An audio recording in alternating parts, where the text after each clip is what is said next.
The story begins not in antiquity, but in the turbulent waters of the Aegean Sea at the dawn of the 20th century. In the year 1900, a group of Greek sponge divers, led by Captain Dimitrios Kontos, sought shelter from a violent storm near the island of Antikythera. When the storm subsided, they decided to dive in the unfamiliar waters, hoping to recoup their losses. One of the divers, Eliatis Stadiatis, surfaced with a tale of a horrifying sight, a shipwreck littered with the decaying bodies of men and horses. The captain, thinking the diver was delirious from the deep dive, descended himself to verify the claim. What he found was not a scene of recent tragedy, but the remarkably preserved wreck of an ancient Roman cargo ship. The bodies were in fact bronze and marble statues, scattered across the seabed. This accidental discovery marked the beginning of the world's first major underwater archaeological excavation. Greek government quickly took charge, and over the next 2 years, a treasure trove of artifacts was painstakingly recovered from the depths. Among the magnificent statues, amphorae, and glassware, there was a peculiar, unassuming lump of corroded bronze and wood. It was roughly the size of a shoebox, seemingly insignificant compared to the artistic masterpieces brought to the surface. The lump was sent to the National Archaeological Museum in Athens, where it was catalogued and largely forgotten for 2 years. In 1902, the lump of corroded material began to split apart, revealing a glimpse of its intricate interior. Archaeologist Valerios Stais was the first to notice the faint markings of gear wheels embedded within the rock-like concretion.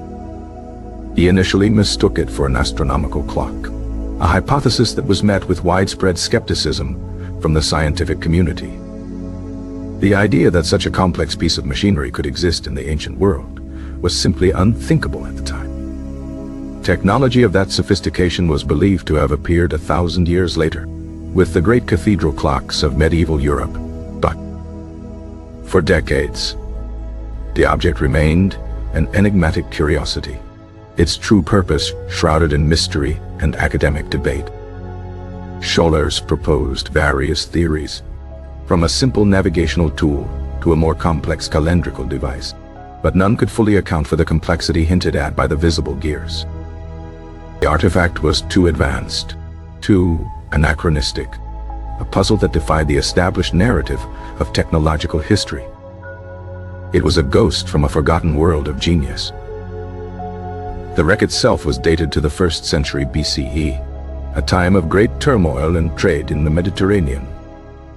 The ship was likely a Roman vessel, laden with Greek treasures, possibly looted by the general Sulla or simply part of a commercial transaction. It was sailing from the coast of Asia Minor, perhaps from Pergamon or Rhodes, towards Rome. The cargo was a snapshot of Hellenistic luxury, fine pottery, elegant glassware, and the now famous bronze and marble statues. The presence of the mechanism among these items suggests it was considered a highly valuable object. Was it a personal possession of a wealthy Roman, a piece of temple equipment, or a gift for a dignitary? Its exact origin remains a subject of speculation, though linguistic analysis of the inscriptions points towards a Corinthian origin, possibly from a colony like Syracuse, where Archimedes had once lived.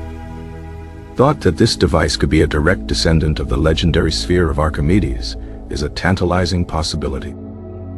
It wasn't until the mid-20th century that serious investigation into the mechanism began. British science historian Derek J. Dezola Price became fascinated with the artifact in the 1950s. That's the one you well. He dedicated years to studying the fragments, using the most advanced imaging techniques of his day, X-rays and gamma rays. In 1974, he published a groundbreaking paper in Scientific American, titled Gears from the Greeks. Price's meticulous research revealed a stunningly complex system of at least 30 interlocking bronze gears. He argued that the device was a mechanical computer designed to calculate the positions of the sun, moon, and planets. It was, in his words, an ancient Greek orrery, a mechanical model of the solar system. His work established the mechanism as a unique artifact, a testament to a lost tradition of Hellenistic engineering. Price's model showed how a single input, a crank now lost to time, could drive the entire system, moving pointers across dials on the front and back of the device. The front dial displayed the Greek zodiac and an Egyptian calendar, with pointers for the sun and moon. A second, concentric ring on the dial could be adjusted to account for the leap year. The complexity was astonishing. It even modeled the subtle variations in the moon's orbit using a clever system of epicyclic gearing, a pin and slot mechanism that mimicked the first anomaly of the lunar theory. This was a level of astronomical and mechanical sophistication previously thought impossible for the era. The back of the mechanism was even more complex, featuring two large spiral dials. The upper spiral, the Metonic dial, was a 235-month calendar used to reconcile the lunar and solar years, crucial for setting religious festivals. The lower spiral, the Saros dial, was an eclipse prediction tool, charting the 18-year, 11-day, and 8-hour cycle of eclipses. It even included glyphs indicating the time and character of the predicted solar and lunar eclipses.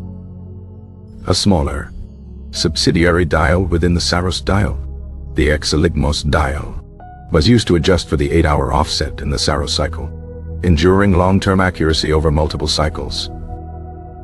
Further research in the early 21st century, conducted by the Antikythera Mechanism research project, brought new technologies to bear on the ancient puzzle. Using custom-built, high-resolution, X-ray tomography, homography, and polynomial texture mapping, scientists were able to peer inside the fragments with unprecedented clarity. They uncovered more gears, bringing the total count to 37. They were able to read thousands of characters of previously invisible Greek text, essentially a user's manual inscribed on the device's surfaces. The inscriptions confirmed the mechanism's astronomical functions and revealed new ones.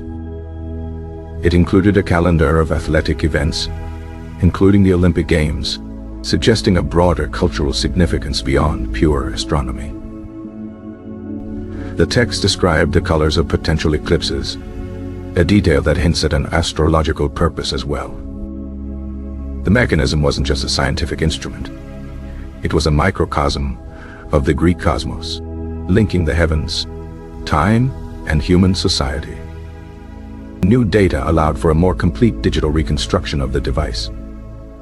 The front face likely had pointers not just for the sun and moon, but also for the 5 planets known to the Greeks: Mercury, Venus, Mars, Jupiter, and Saturn. The gearing required for this planetary motion would have been incredibly complex, building upon the known epicyclic systems. The inscriptions also provided clues about the mechanism's origins. The names of the months used on the Metonic calendar were of Corinthian origin, strengthening the connection to colonies like Syracuse. The discovery of the Olympiad dial was a revelation, showing the 4-year cycle of the Pan-Hellenic Games. This was not just a tool for astronomers, but a social calendar for the elite. It connected celestial cycles with the cycles of human life and culture. The existence of the Antikythera Mechanism fundamentally rewrites our understanding of ancient technology. It demonstrates a level of mechanical engineering and scientific knowledge that was not thought to have been achieved until the Renaissance. It proves that the ancient Greeks were not just brilliant theorists and philosophers, but also master craftsmen and engineers. Device is a physical manifestation of the astronomical theories of Hipparchus and the mechanical genius of Archimedes. It sits at the intersection of science, technology, and art. The precision of the gears, with their triangular, 60-degree teeth, is remarkable even by modern standards. How were they crafted with such accuracy without the aid of modern tools? Who possessed the knowledge to design such a complex system? The mechanism's loss in a shipwreck was both a tragedy and a miracle. A tragedy because it represented the pinnacle of a technological tradition that seems to have vanished. No other object of comparable complexity has ever been found from antiquity. Literary sources from the period, such as Cicero's writings, mention similar devices created by Archimedes and Posidonius, but these were long dismissed as fanciful exaggerations. The Antikythera Mechanism proved that the stories were true. The tradition was real. Its disappearance for 2 millennia meant that the knowledge was lost, and the technological clock had to be reset. The path to modern science could have been much shorter. The miracle, of course, is that it survived at all. Preserved by the sea that claimed it, it waited for 2,000 years to be rediscovered.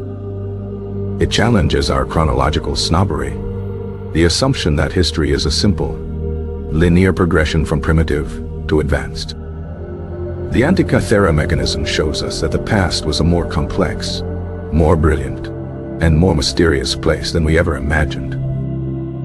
It is a message in a bottle from a lost world, a silent testament to the forgotten genius of the ancient Greeks. It is not a myth, but a tangible piece of an ancient computer, a device that continues to inspire awe and wonder, reminding us that there are still secrets buried in the depths of time, waiting to be revealed. The research continues, with each new scan and each deciphered word adding another piece to the puzzle.